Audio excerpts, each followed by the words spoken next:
баршаңызға қалдарыңыз қалай? Бүгін осы гүлдерімнің топырағын ауыстырмақшымын. Негізі гүл дегенге вообще қызықпайтын адаммын.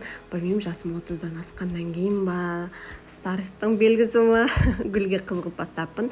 Мына жерде доллар гүлі и тағы бір гүлдің атауын білмеймін енді, бірақ өте әдемі ашылады екен.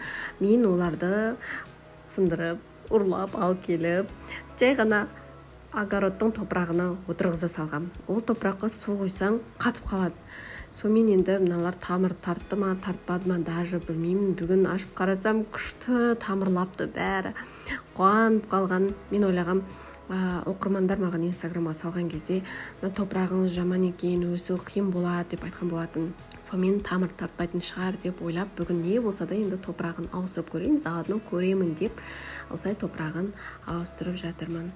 Сосын қызым маған су алып кеп берді. Ары қарай екеуміз әңгімелесіп отырып гүлдерімізді көшіріп алдық. Сосын қасыма ұлым келді, мамам менікі деп. Ал достар, мен сіздерге маманың гүлдерін көрсетіп өтейін.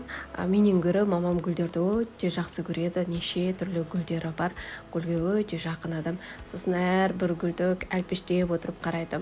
Видеоны соңына дейін көріп, бір демалып қаласыздар деген ойдамын.